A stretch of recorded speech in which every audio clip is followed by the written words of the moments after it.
Hey there, I'm Maggy Benson, a museum educator at the Smithsonian's National Museum of Natural History. Today, you are in for a real treat. We are going on a special VIP tour of the Hall of Deep Time with my colleague, Amy Peterson, a deep time education specialist. Together, we're going to learn to think like paleontologists so we can examine fossils in a whole new way. We'll take a closer look at the dimetrodon, the Camptosaurus, the Triceratops, the Stegosaurus, and everyone's favorite, the T-Rex. And later, we'll take you behind the scenes to our fossil prep lab, where we'll see how actual fossils are prepared from dig site to display case. Well, what are you waiting for? Let's go!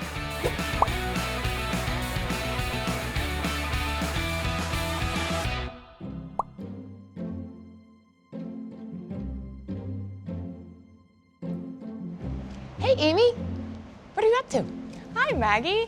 I'm using my field notebook to make some observations about this mastodon. I was curious about what they eat, so I was looking closely at its teeth to understand more about their diet. This is how we use fossils to make observations using evidence to learn more about the history of life on our planet. The Deep Time Hall here at the Smithsonian is chock full of fossil examples of how to study and how to think like a paleontologist. Now, you said Deep Time Hall. What does that mean? What's deep time? So, deep time, if you took this timeline of the Earth and stretched it out as long as your fingertips are wide, Okay, like this? like that, humans have only lived for the section of time on the tip of your finger. Wow, that's a tiny amount of time. Exactly. So we think of deep time as a way of sort of spiraling this concept so we can think about it and understand change over long periods of time. So where do we begin? Well, for starters, I have a field notebook for you too. Awesome. What are we going to do with it? We're going to make some observations, take notes, and think like paleontologists. Let's get started. Let's go.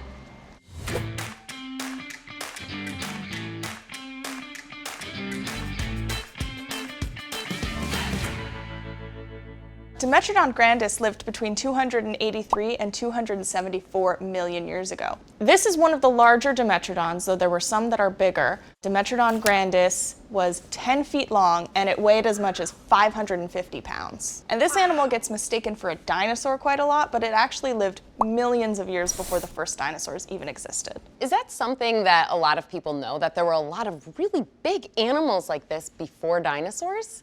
A lot of people tend to think that dinosaurs is a word that means just any fossil animal, and that's not true. The dinosaurs are a very specific group of animals, and this guy is not one of them. So Dimetrodon is actually more closely related to mammals like us than it is to other dinosaurs. Amy, if I'm making an observation, I see a lot of very sharp teeth in this animal's mouth, but they're not all exactly the same. You're right. So this animal, Dimetrodon, its name comes from the fact that it has more than one type of tooth. Dimetrodon, more than one type of tooth. You know, when I look at these really sharp teeth, it reminds me of animals that are alive today, like lions and tigers, who are also carnivores. Yes, exactly. So based on what kind of diet an animal ate, their teeth tend to be different shapes. And I have a couple of great examples of that here. So this is the tooth of an omnivore, and they ate lots of plant matter, so they needed these long, low, flat cusps. And this tooth here is from a carnivore. It would have come to a sharp point at the end here, but we can even see it's serrated along this sharp edge here. So this tooth comes from a carnivore that would have been excellent at ripping through flesh. Amy, this animal walks on all fours. We can see that from the fossil evidence and how it's mounted, but there's something special about how it walked, right? Dimetrodon is a tetrapod, which means it's related to the first vertebrates to walk on land. And all of these tetrapods came from fossil fish, which means that their limbs are derived fins that those early fish were using to swim. Converting a body from swimming through water to walking on land is really challenging. And in order to do that, for a long time, these tetrapods would walk in this sort of shuffling motion, kind of like a crocodile today, where they swing their body from side to side and their limbs go. Let's do it together. Right, So how do I do it? So to walk like a tetrapod, they would swing this leg forward and then the other. So this is the tetrapod That's walk? how the tetrapod movement was.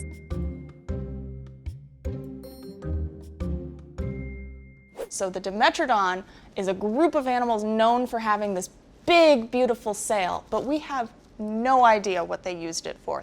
There have been many hypotheses about what they would have done with this sail in life, whether it was for keeping them warm or cool, thermoregulation like other reptiles, or whether it was for getting the attention of other dimetrodons. We don't really know. So this is still something that paleontologists are actively studying, actively debating today. So I'm going to make a note about tetrapods in my field book for dimetrodon, noting that it would have walked like a crocodile. I may make a note about the teeth telling me that it's a carnivore, and I think I'm going to put a big question mark by the sail. If you want, you could even draw or sketch a hypothesis of what you think dimetrodon might have used that sail for. So Amy, what happened to dimetrodon? Why don't we see them today?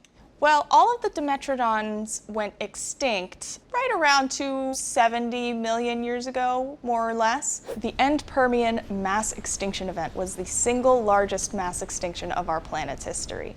But after mass extinction events, evolution takes off, and we saw the rise of many new types of animals, including the dinosaurs.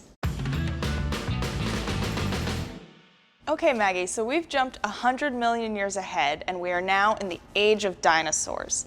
And these dinosaurs in front of us lived about 157 million years ago. And now what I would like you to do is compare and contrast these two dinosaurs and tell me what you think about them. Okay, so I'm using my paleontologist skills. I'm going to make some observations. I see that they have a similar body shape. But one thing I notice that's different is the one in the back is bigger than the one in the front. And the one in the back also looks like it's walking on all four limbs, whereas the one in the front is kind of holding both of its arms in front of it, like it walks on two legs. So based off of that, how closely related do you think these two dinosaurs are? I would say that they're definitely relatives. They have a long tail, they kind of have a flat head, and their skull looks really similar. These are actually two members of the same species, Camptosaurus dispar. Camptosaurus dispar would reach about 16 to 23 feet in length and as much as 2,200 pounds at adult size. So the difference between these two is that they are different ages. The one in front is a much younger dinosaur than the one in back. The reason we know that is from using a method called histology, which is taking small sections of something and looking at it under a microscope. So looking at the dinosaur's bones under a microscope shows us how they grew, because dinosaur bones grow like rings on a tree. Every year they put down new layers of bone. By counting those rings, we can see how old the dinosaurs were.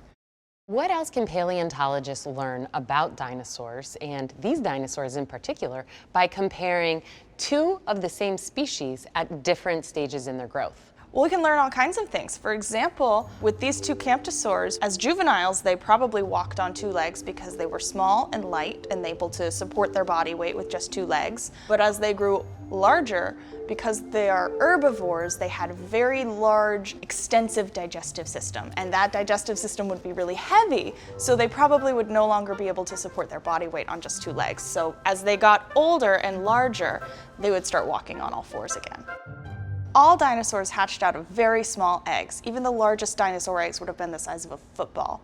And those dinosaur hatchlings grew fast. They would reach their full adult size by about 20 years of age. So that's why some of the younger dinosaurs of the same species look very different from their adult counterparts. They grow fast, and so their shapes are going to change through that growth. You know what it makes me wonder about is what kind of new tools and technology might be available in the future to make even more discoveries about these animals. We have no idea what new analyses, new techniques might be able to bring to us to understand more about exactly what plants they ate, where exactly they lived, and all kinds of things could be available through new technologies and new developments. So Amy, where to next? Well, we've looked at one member of a single species, the Dimetrodon grandis, and now we've compared two members of the same species, Camptosaurus dispar. Now I'm going to take you over to my favorite section of the exhibit, where we're going to look at two members of different species interacting to understand more about their whole ecosystem. Maggie, I think you recognize these two dinosaurs here in front of us. These are the Tyrannosaurus rex and Triceratops horridus, and both of them lived about 68 to 66 million years ago in what is now Western North America. The Tyrannosaurus rex would have been as many as 40 feet long. It could have weighed as much as 15 tons, and it was a carnivore. It was the ultimate carnivore. And the Triceratops here would have been as many as 30 feet long, would have weighed somewhere between 9 and 12 tons, and was an herbivore. So with that massive body size, all it was eating was plants and vegetables. Triceratops horridus literally means horrible three-horned face. Oh, that's not very kind.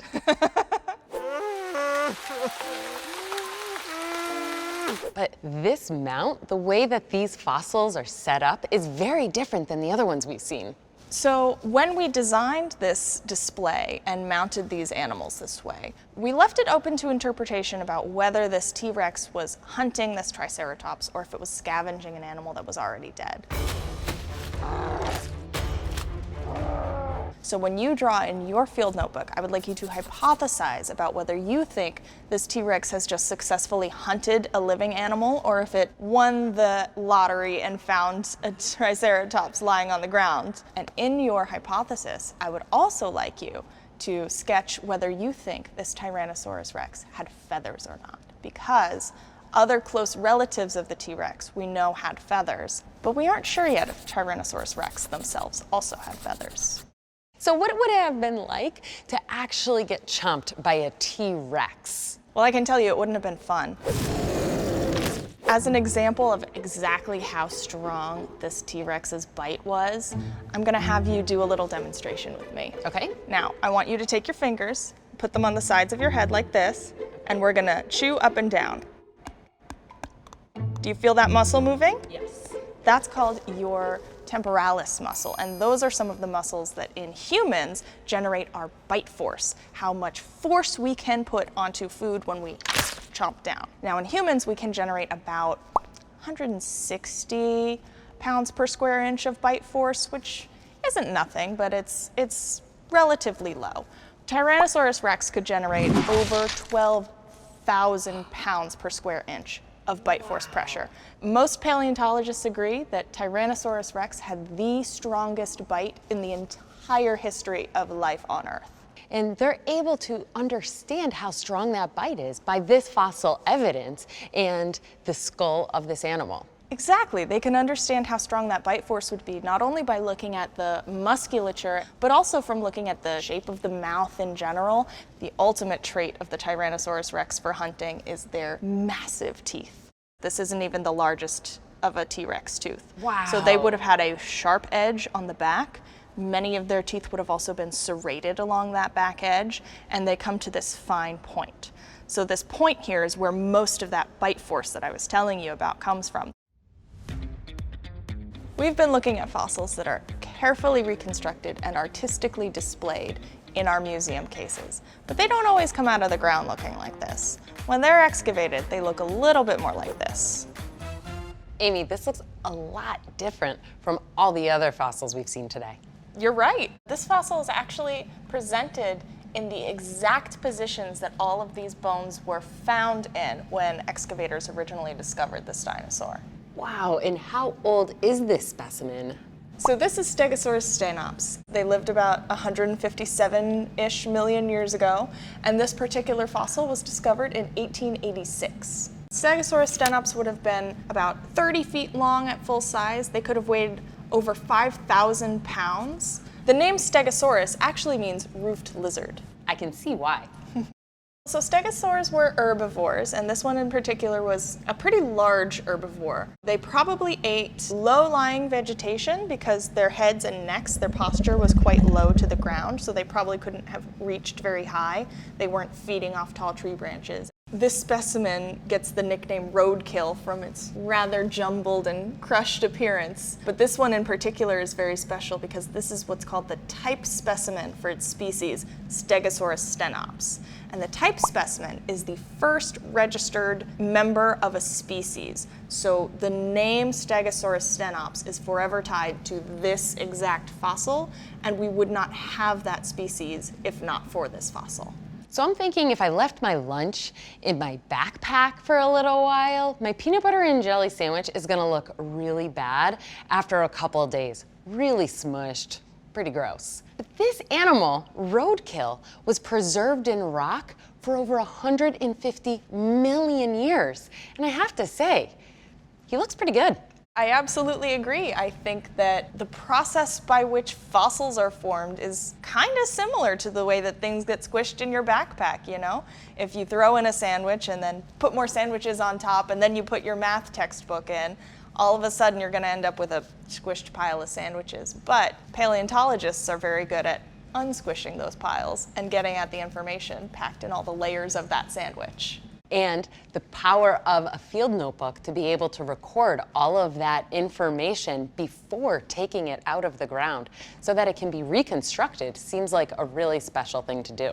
Exactly. That's why they took so much care to write down exactly where every bone was, record those positions, so that it could be replicated and studied from for future generations. There are lots of different things that can fossilize, not just the bones of an animal. We can also get things like this, which is called a trace fossil, and this here is the footprint of a theropod dinosaur, which is a relative of that T-Rex that we looked at earlier. So these traces of the footprint help us understand how dinosaurs would have walked and even how much they would have weighed based on how much they displaced the dirt that they would have been walking in. Maggie, do you have any guesses what this fossil might be? Kind of looks like... Yep, it's poop. It's fossil poop. This is called a coprolite. And just like a fossil bone is formed, if an animal poops and it gets covered over with sediment, it'll turn into a fossil, just like this one.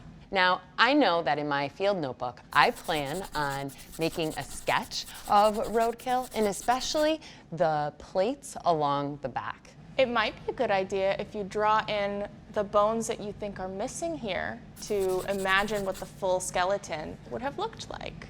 Amy, thank you so much for introducing us to roadkill, showing us around the Deep Time Hall, and especially helping us think like paleontologists. Anytime, Maggie. It was a blast showing you around, and I hope you keep using your field notebook and writing down those observations.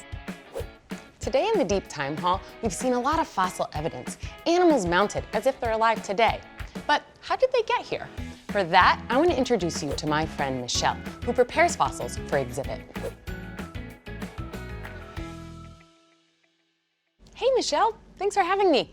Hi Maggie, welcome to the Fossil Lab. So how do fossils get prepared for exhibit?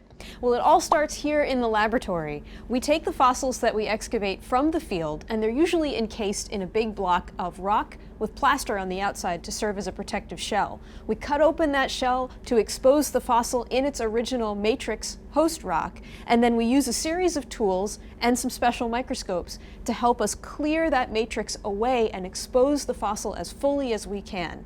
The more we can see of the fossil, the more we can study about it, and the better it makes for a piece to show on exhibit. Michelle, do you work on multiple fossils at one time, or do you come in and work on this whale fossil every day until it's done?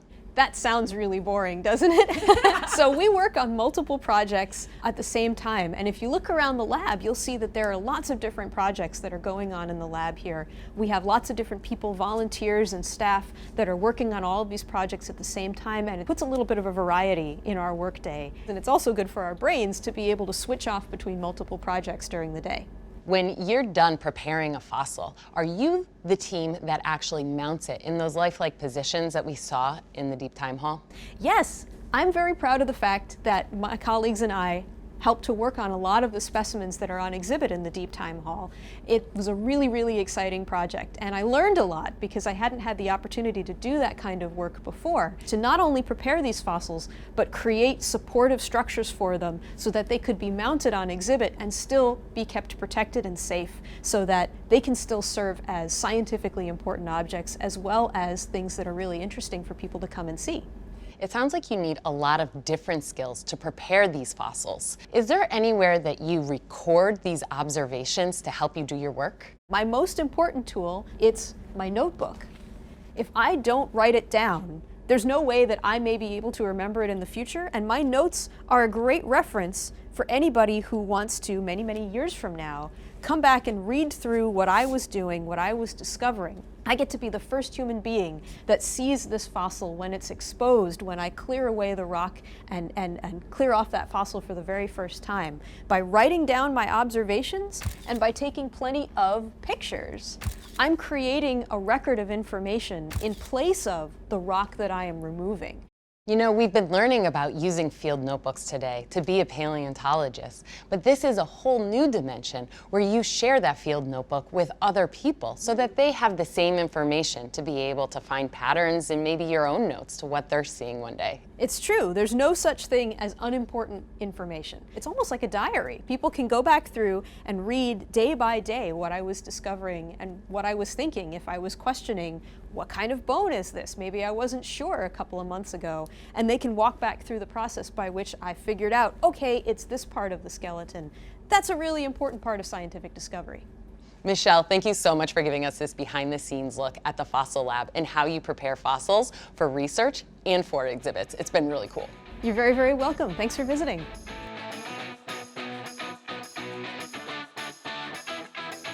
I'm so glad we got to explore the Deep Time Hall together. We learned how to think like paleontologists, making observations and recording them in our field notebooks. We even got to see how fossils are prepared, both for exhibit, but also for research, so we can continue to make discoveries for years to come. We hope you enjoyed this very special tour of the Deep Time Hall.